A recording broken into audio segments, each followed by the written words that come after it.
went and talked to quite a number of you yesterday, and I thought there are 5 things I want to talk to you as a critical success factors. At this time, to make sure that the labs produce the kind of deep and fast results as you get into the education. First, I want to introduce the whole idea of true north. Many people talk about KPIs. If you talk about KPIs and you don't have the idea of true north, you can get lost because you can have many, many different KPIs. Some of them may not necessarily be aligned with one another. They look rather disparate. But the idea of true north is that when you want to take a journey on the roadmap, you know where you're going. That the destination must be clear. So the idea of true north is that it tells you the precise direction that you're heading. So this idea of true north is very, very important. I'll cover that later. The second point is, when you have clarity about true north, you must put big targets, almost audacious targets. You may ask me why you have to put audacious targets. I call it in my team almost impossible targets. What is an impossible target? It's a target that you think you cannot do. Some other people call it Olympic target. And there was a staff who challenged me 3 weeks ago. He said, "Boss, I don't think this target is Olympic target. It's an impossible target." So I asked him, "Do you know, an Olympic target is a target that I set. There's one person in this world that can achieve it." So I asked him, "Do you think this target that I set for you, is there nobody in this whole world that can achieve it? If you tell me no one in this world can achieve it, then I agree with you. It is not an Olympic target." He paused and said, "I'm sure there is someone in this world that can achieve it." I then gave a comment to him. Because I think you're good, that is why we do the Olympic target. If you tell me you are no good, then we shouldn't give the Olympic target. Do you think you're good? He said, "I'm good." So he said, "Do you accept the target?" "Yes, I accept the target." That was our conversation. But I can tell you, it's quite frightening. Let me ask the question here, who in this room would be prepared to go on CNN and declare that he will be the next 100 meters Olympic champion of the world? The people said, "Both." Any takers? Who come on CNN and declare on CNN? Why is it that nobody will go on CNN and say it? Because we are afraid to fail. Human beings, because we are afraid to fail, that is the very reason we do not even begin the journey of doing things that we consider possible. Because of that, we then take the path of taking the path of being ordinary. So I think when we talk about transformation, in my language about transformation means you're not going to do incrementalism. What does transformation mean? It means a whole system change. Whole transformation means the whole thing transformed. This is not incrementalism. This is not Kaizen. This is not quality circle. This is transformation. So when we talk about national transformation, it means big. It's a whole system change. So I really encourage you in that you cannot talk about national transformation, but put only incremental targets. So I want to leave this very, very important point. I will come back to this later, what's it for you. Second point, third, as oil price go down relatively low, in Malaysia, we are a well-producing country like Saudi, but we're not quite as big as you. I worked for Shell for 23 years. I was the Vice President for Business Development in London, and I also was in charge of retail petrol stations in 100 countries when I was based there. You know, in the whole share group, we all know that when oil price comes down, many of the oil producing countries, they really have to struggle. Malaysia will struggle with this. So the question that we leave to you in the lab is, how do you stretch your currency? How do you make the most of your money? That means maximize return on investment through a certain concept that I will talk later. As you have now spent some time in the lab, how many days already in the lab? 2 weeks almost. 2 weeks already. This is the great time to then bring in the private sector. Most of us talk, including our government, including many countries in the world. We say that the private sector is the engine of growth in the economy. Many times we do that. But many times in the government, in the private sector, we don't quite talk to one another. And we don't quite collaborate with one another. But it's good in the labs that we have now got kind of 2 weeks together. We understand where we're going. I think it's the perfect time to bring more private sector involvement. So that is the fourth point. The last point is this. When you do big change, you know what everybody will say? Oh, we've heard this before. It will go away. So this is a fact. We've heard it before. The one thing that people will become convinced after you finish the lab, the labs must produce quickly. In 1 month, 2 months after the lab, it will be really great if you can demonstrate and show some quickness. So I'm going to take some time going through this one by one so that you get the idea, so that in the next part of the lab completed, you take this 5 critical success factors seriously and then begin to do some of them in the labs. In Malaysia, when I said anchor on too long, we have quite a lot of labs on the economy. We have economic labs. We have some economic labs in what you're doing today. The tourism we have, for example. And we have quite a number. We concluded that true north for us in Malaysia was 3 things, not 4 or 3. We had argued and debated with, but we concluded this was the definition of true north. Number 1, gross national income. This was, we consider, as a very, very important point. Why is this important? Because our view is that gross national income is the measure of the wealth of the country. Malaysia, we were criticized in Malaysia for altogether more than 7 years that we were stuck in the middle income track. A lot of consultants and everybody came around and made an analysis, including World Bank, IMF, etc. For 7 years, we were stuck in the middle income track. And why did they say we were stuck? Because the World Bank has the gross national income per capita target, and our actual, the gap between that was 33%. And it went on at the same 33% for a long time. For 7 years, and we were not closing the gap. So hence the word that was put was Malaysia was stuck in the middle of the track.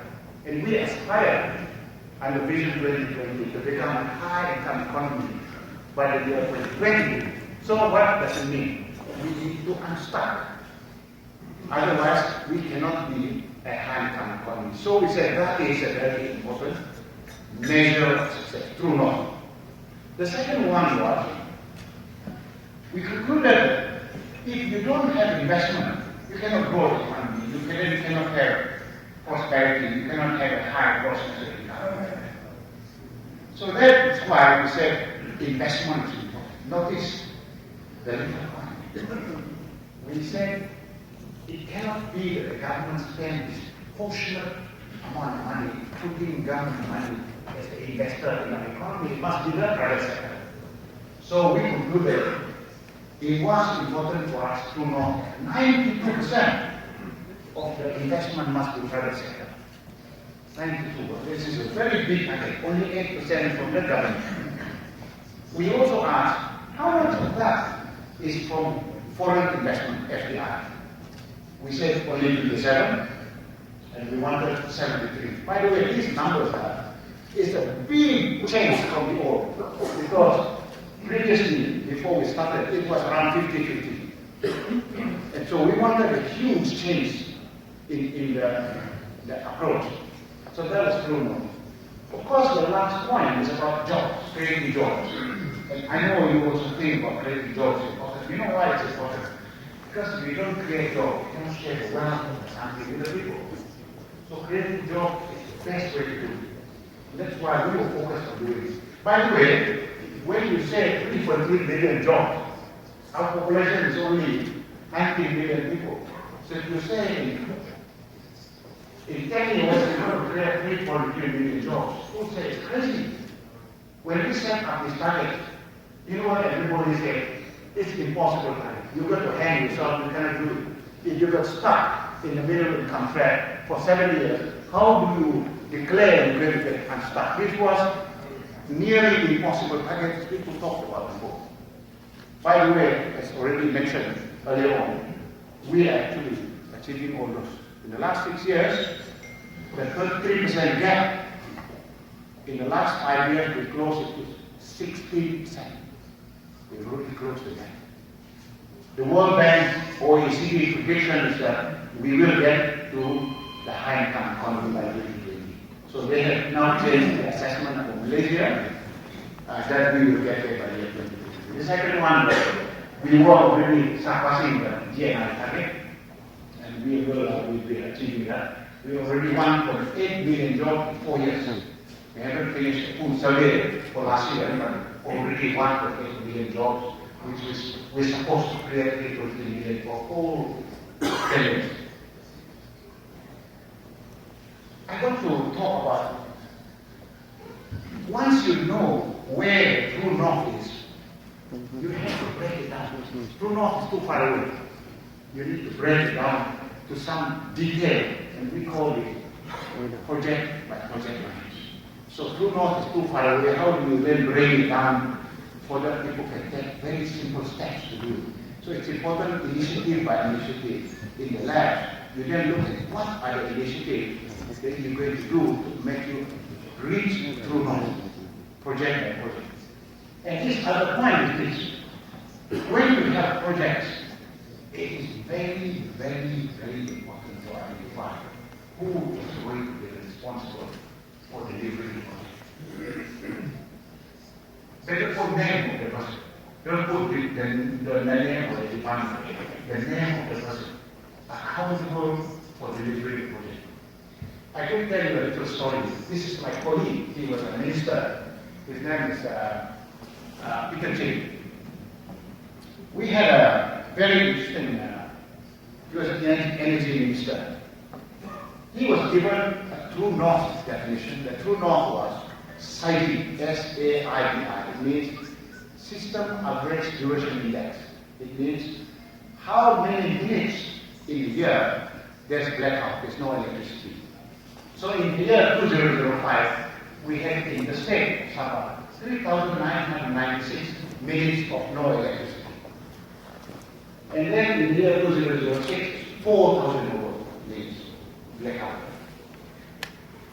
So you can see it came down, but it was in the year 2009, we were in the lab and we gave a target. The target was set for him as a minister was to reduce it by 76% in 1 year. Never in history, in the recent history, have we achieved it. So it was an impossible target, truly impossible, because how do you possibly get a 76% reduction? But then I get to the point, and this thing said, one Friday, I was opening the newspaper. This is what he said: I will step down from my job as academic minister if I fail to reduce Sabah's SAIDI from 2,870 to 700 minutes by 31st December 2010. Because he's my friend, on Saturday I called him and said, Peter, my brother, I think it's end this year, I got no job. What went on in your mind when you made this statement? He said, this is the way we talk. said, I don't know. There was this journalist lady challenging me when I was giving this press statement. And she really challenged me, what are you going to do? I don't know what went on in my head. I just said I will resign. That's how it worked. But after he said that, what happened to Peter Chin? He summoned everybody in the office on Monday, and they started to do project by project, announcing who is going to do every little thing in the department. And the fantastic story was, by this December, he still had his job. Because the salary was 687. By the way, you cannot cheat because this is green. The meter is on the green. You can't go there and go and tweet that. This is a number within recorded numbers. So when I talk about being personally accountable, this is a perfect example of one minister that really said, I'll put my job on the line. That is very, very good. When we read the lab of crime was a very big problem in Malaysia. Okay? Because every year before the lab, crime was rising from 2005 and 2009. We had our friends from McKinsey, they were in our labs when we were running this, giving a lot of help and advice to us. And they told us, this was what was happening in the UK. And McKinsey was helping the British government figure out how to reduce it. So in the lab, we set up very, very big targets to reduce this. The police were in the lab. There were many representatives from the residents were in the lab. They said, look, this is impossible to achieve. But we were able to reduce crime, overall crime, by 40%. You can see the numbers. It's phenomenal reduction in crime. Let me give another little story. How do we achieve it? It's the creativity. So in the lab, we had the police there. The police said, actually, we know how they did in the UK because we went to a lot of conferences in the UK. What did they do? All they did was to analyze where the data on street crime was happening. And they found out most of the crime, 70% of the crime, was only committed in only very, very few states. A very few hotspots, we call it. And so, but the way the police have deployed the police is that they deploy them based on geography. Certain size they deploy. You can see on the left, before we did the lab, one contingent, 5 district, 22 police station, 501 sectors. We had 2,892 police. How do you deploy them?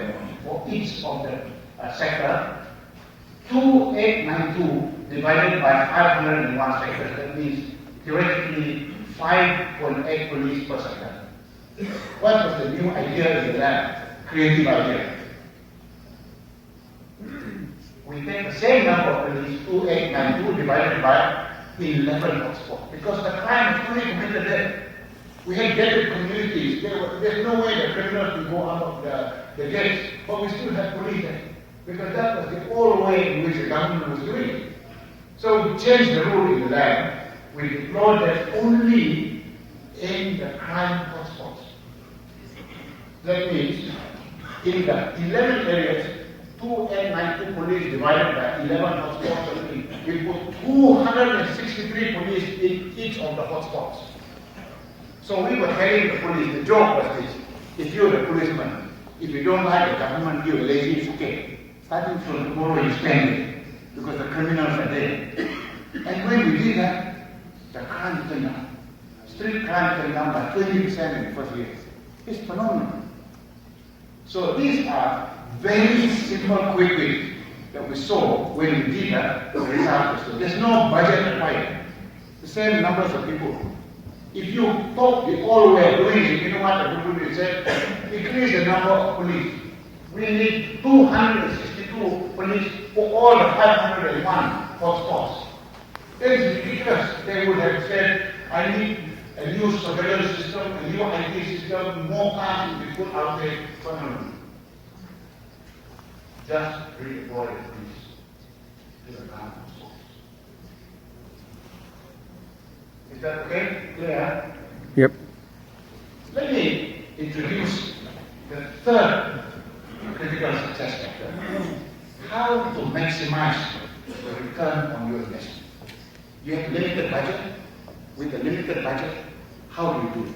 I asked you in the lab to follow step 1, step 2, and step 3. Your challenge in the next couple of weeks is to say, how do you make the most of what you have? The example I gave you just now, the same number of police, 2,892 police. How do you make the most of the same number of police to get the most of that? This is very important.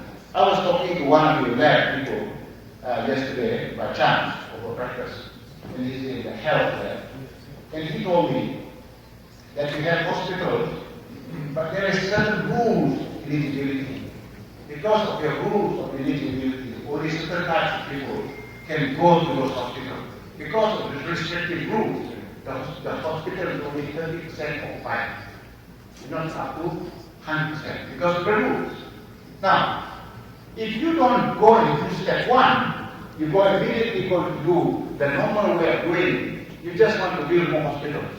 So you're going to ask for more money into the hospital. Actually, what you should do is make the most of your existing hospital by changing the rule.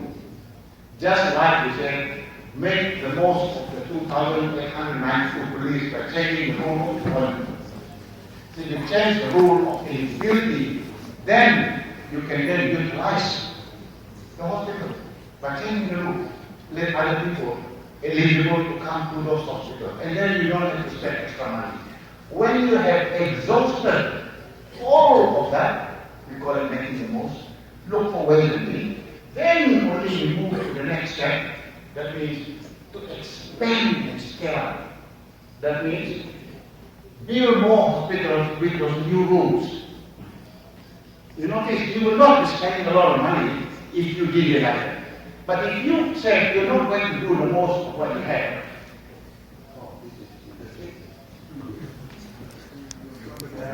so that is very clear, and I hope you understand the point I was making. That this is not moving now. Scaling up. That means then ask for more money in the budgeting process to build more hospitals based on your new rules.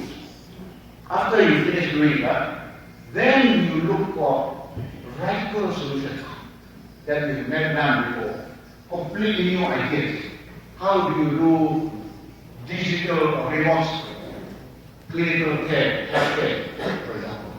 How do you, in your education, how do you put all your curriculum and teaching material on the internet so that other teachers in the remote areas can pick up the same toolkit and do it? These are all new ideas.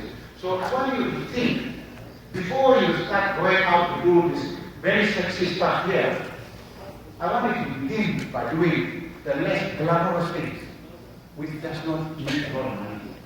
I can tell you so many examples. I dwell on another example. And I shared it, I think the other night with Sami and the team. We had a hospital in Johor, in southern part of Peninsula Malaysia. And it was our cancer hospital. And we ran the labs. There were so many people waiting for chemotherapy in that state. Because the waiting time was 6 months. Over the course of a year, many people had died without receiving treatment. Because the waiting time was just one hospital. There's one machine in the hospital that does that for the chemotherapy. When we ran the lab, the immediate request of the body said, we need 2 more of this machine. So in the lab, we then said, well, before we spend money, ask for more money to build, to order the machine, can we ask, how can we make the most of that one machine? In the lab, we asked, do you use the machine 24 hours? The answer was no. How long do you use the machine? only 12 hours during the day. Why not during the night? Oh, we don't have specialists to do the job at night. Okay? But let's look at what the specialists do every day. When we examine the specialists work every day, half of his jobs doing the specialist work, the other work was administrative work. So what we recommend is that hire lowly paid people to do the administrative job, to free the same specialist to do the night shift. No need money, very little money to hire very few admin staff to do the administrative work. So what has happened? We did not need to buy 2 more new machines. Only one machine was good enough to fulfill it. You know what waiting time today is in Johor? 2 weeks, not 6 months. 2 weeks. So this is what I mean by it. How do we make the most of what we have today without just jumping to ask for more money? Okay, now I'm going to leave that idea to move to the next one. As I said, this is the perfect time to bring in the private sector to come. See, we will do that. Because if you believe that the private sector is the agent of growth, bring them up. Because you kind of know where you're heading. I've seen some of your templates, some of your work. You bring them in. This is what we did in Malaysia. When we invited the private sector, there were 350 of them came to the lab and stayed in the lab. We had only 150 public sector government people in the lab. They were more than us. And so the interesting thing was, they gave a commitment. Put the money, you remember, it was a true north. 92% we wanted to come from the private sector. And we had one guy, he's very rich man, he sent his daughter to come to the lab. And so the daughter said, oh, we have a project that we wanted to build. We own the land, we bought the land, very nice piece of land. I already have the agreement of St. Regis Hotel to build a 6-star hotel. I have the money to do it. But you people in the government took 6 years not giving me the approval. That was the problem. I got the money, I got the business, I got so many things. So all we needed to do was find a way how to cut the bureaucracy. So in the lab, we made a recommendation to cut the bureaucracy. Immediately the approval was given within 1 week. The second week, filing was done. That was how it was quickly. By the time we finished the lab, it was already there, it was announced. It was a fantastic idea. And we had one very big idea. We had an oil and gas. We had an oil and gas lab. We had Petronas is the equivalent of Petronas. We had Exxon, we had Shell, we had Mobil, Talisman, everybody was in the room. There was one guy that asked one question. And the question was, why is that Singapore, as a country, does not produce one drop or molecule of oil and gas, yet the biggest country in the region? How come Singapore does not have one drop of molecule of oil and gas? They have the biggest petrochemical complex in the region. Why? You could hear a pin drop. So in the lab, everybody said, yeah. So the question was, what can we do about it? We challenged them, Petronas and the oil and gas players. They said, okay, we are to it. We can build a huge regional oil and gas hub with a huge refinery in Penang, which is very close to Singapore, deep water. But they said this. We will spend the most amount of money in the history of Malaysia never before. 170 billion ringgit is a lot of money. So this is the single biggest project. Petronas, Gyro, all of them agreed to do. Only one condition. You, Mr. Government, must build the roads to the site. You, Mr. Government, must build 20,000 acres of land so we build the complex. You, Mr. Government, must relocate 3,000 graveyards, because that area is full of graveyards. You, Mr. Government, must relocate 932 homes. This is all in labs, and they were very serious. So we had a long conversation. We in the government agreed. Okay, we would take the responsibility. We relocate 3,000 graveyards. We give you 20,000 acres of land. Now we agreed to do. So we signed the deal in the lab.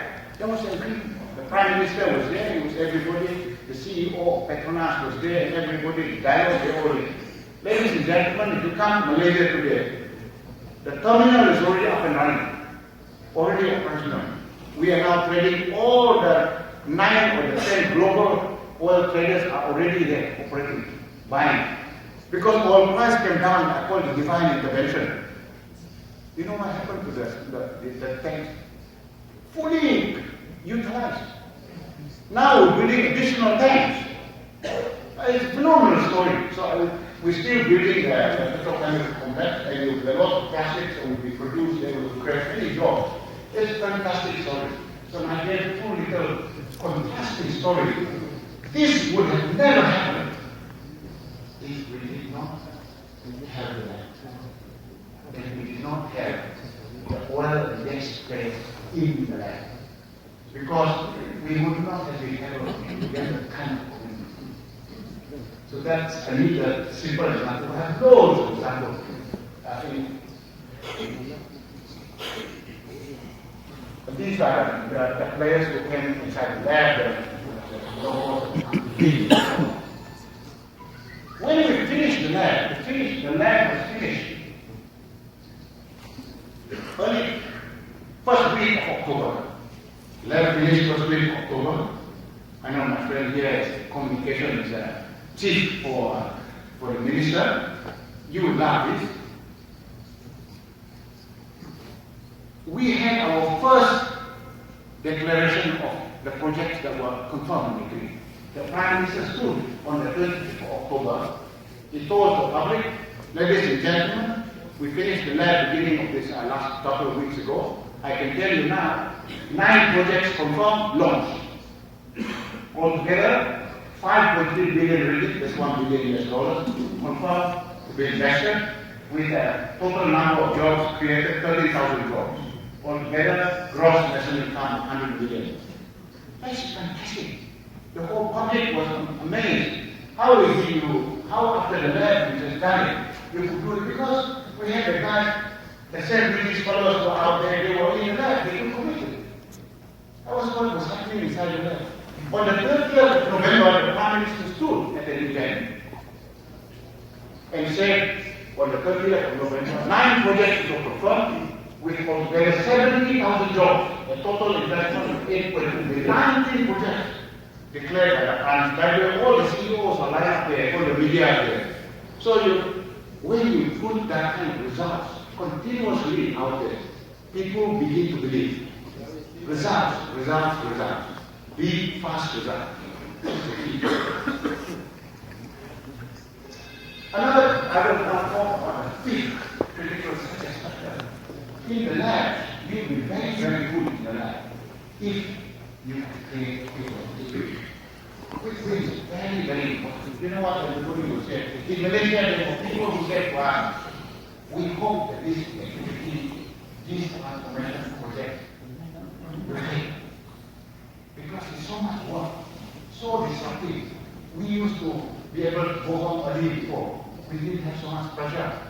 But now with all these labs, people want to do it very difficult. And I'm sure we hope it will die, it will not succeed. But when you get quick wins, deliver results, many people will get change their mind. This is an example in our lab education. Who are in the education lab today? Education lab? Yes, few people. In the lab, we get big talents. This was the total number of primary schools. We have 7,616 primary schools. We have about 3,000 secondary schools, or 10,000 altogether. We wanted to rank all the schools during the lab, from number 1 to number 7,616. Everybody said it cannot be done. How can you rank all the schools in 2 weeks, in 3 weeks? Then we said, of course it can be done. We take the results of all the schools over the last 4 years, the student result, and grade. Very simple. They said, oh, you cannot do it like that. So they said that other things beyond the result. Okay, fine. So in the lab, we said 70% of the ranking is based on the student outcome on the exam, and another 50% based on the non-scholastic assessment. So we did that. So we ranked. But we then said we're going to announce the ranking, put it in the newspaper from number 1 to number 7,016. You know what happened? The principal freaked out. The principal said, oh, I am the principal that is now ranked number 7,616. If you can tell the whole of Malaysia, I am the principal, my school, like that, it becomes a ghost school. Nobody will come back. So we had long debate with the principals. They finally agreed that we can announce it, but when we announce it, it will be in ranks. Then one is the best to the worst. So this is the best school, second best, and this is the worst performing school. So this was a quick win. We did immediately. Do you know what was happening after we announced it? It was phenomenal. All those principals of those schools were in band 7, 6, and 5, and the teachers in those schools started to do their jobs, started to give homework to the kids, the parents were involved in getting them to do it. It was a phenomenal improvement. In fact, what happened was, the next exam, this year, there was no longer any schools in the band 7. This year, they reduced by more than 14%. This is increased by more than 30%. It was a big shift. We didn't do anything with it. It's just announcing it. And you know what was good also? Because we had the data. We had data for not just for the school, because it was exam by exam, subject by subject, teacher by teacher. So what was happening was, the data showed if the two of you are teachers, both of you are teaching geography and history in primary 4, one of you is very good geography teacher but very poor history teacher, and the other one is the reverse. What do? The principal teaches, since you're a good geography teacher, just teach geography only. And you're a good history teacher, just teach history. That's all. You don't need to train. When you start doing that, immediately the result is phenomenal. You know, the thing, highly radical ideas of how to change the curriculum. The performance was a phenomenal outcome of what was happening when you start to mine the data. So there's so much thing behind this that I can talk about. So I want to summarize this point. If you run this lab thinking about true north, you know what true north is. Don't be confused by too many KPIs. I want you to really talk and think about what is the measure of success for you. Then you pick set very high and ambitious high. Because if it's high, what do? You have to make radical changes. It's not small changes. You then have to stretch to improve your return on investment. Then you need to really consider how you bring the private sector inside your economic life. This is the way you need it to come. And lastly, really think about it. I told you before that if you put impossible targets, how do you deal with the question of if you fail, then what happens? Resign. That is the bread part. What other thing do you do? That's right. Yeah? Absolutely.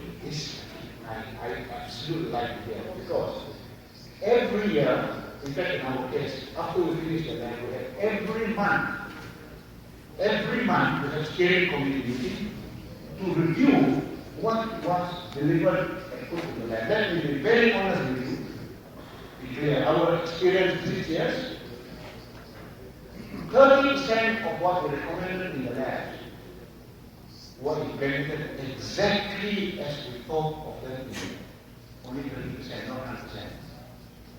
Another 30%, there were ideas that came in the lab that we modified because the circumstances changed. We modified. Because we learn. Because if you don't learn, you don't modify, then you will fail. 40% of the things that we did over the last 6 years, they were new things that we did not figure out in the lab. Because the old things that we considered in the lab do not work. So we come with new things. So when I said today, why is the lab that you're running today going to run today for 8 weeks and why not for a whole year? Because we already know in real life there is no such thing as a perfection. So it's better that you start already now saying that when you finish this, you will then go to a process of learning and relearning. That is the way you learn, you will improve. By the way, in Asia, we have a report that we published for the whole country. If you come to the Pemandu website, you will see all of the ministers, they have KPIs. There are the results published, 72%, 71%. There is a full list of what they have delivered. If it's not delivered, red color. If it's delivered, it's green. If it's partially delivered, it's yellow. If it's marked. So what we promised, what we deliver, is also there. And in our case, it's audited externally. And we also put it out in the public. There is no place to hide. So that is the way we do it. It's a fantastic opportunity. I totally believe what you guys are going through in this lab in the next couple of years is going to transform this country. I have so much confidence talking to many of you. There are many clever people here. There is no doubt there is enough energy in this country to go and implement it. But I know you are also frightened by the amount of work. It's okay. And I asked a question before. Let's suppose our friend here, can you stand up? Take a good look at him. What's his name? Tari. What's your name? Hamad Gabriel. Have a look at him. You can sit down. Let's suppose Hamad Gabriel is crazy enough to stand in front of CNN. And he tells everybody, I will be the next 100 meters Olympics champion in the world. He's mad, isn't he? How many people, let's suppose he made that declaration, and he wakes up in the morning at 7 o'clock and he runs and practices every day for 8 hours for 4 years. How many people in this room believe that in 4 years he will beat Usain Bolt? Put up your hand. There are very really honest people here. How many people think that he can be the champion in Riyadh? There's still many honest people here. But let me tell you one thing, ladies and gentlemen. It does not matter whether you beat Usain Bolt. It doesn't really matter whether you become the champion in Riyadh. What matters most is that he, after making that declaration, after waking up in the morning at 7 o'clock, after practicing all together for 7 hours every day for 4 years, he is transformed. Do you agree? Yes. He will understand stamina. He will be the fittest man in this crowd. We all agree that transformation is done. So I leave it with you. John Ruskin said before, the best reward for a man's toil is not what he gets from it, but what he becomes. What he becomes. And I wish for you, ladies and gentlemen, as you take this journey, you yourself will also be transformed. Thank you very much.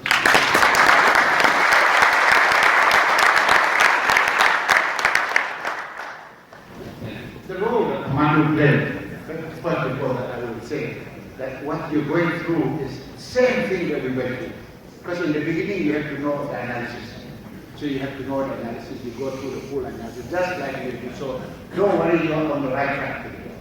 So that's not the problem. The role of Mandu, just like facilitators, the consultants that are coming here, we were in-house consultants here, just like the Sami's team. Mandu, we are just like Sami's team, doing exactly the same thing. Our role is facilitators. Now, to the point, many of the things are either new, actually what we found, the ideas, they already knew those ideas a long time. There's nothing really new. What I find here is that everybody said, for the last 10 years I have this idea, but I cannot implement it because people don't agree with me. But the idea was, when we ran that, now we have an alignment and agreement to get that implemented. So don't be shy. Don't worry about the fact that these are not radical ideas. They're just all ideas that were there sitting but not implemented. So what you were going through is normal. So there are some of the ideas that I described were very simple ideas. They were normal ideas, not brilliant. By the way, the police knew about the deployment long before the land. So I don't take any credit for being smart. But it was the ideas or the role of the commando and the facilitators to get the civil servants, the people in the workplace to come with those ideas. That is the idea. So it's fantastic. So thank you very much. Yeah. Again, thank you for this very explanation. I'm sure it can be done better.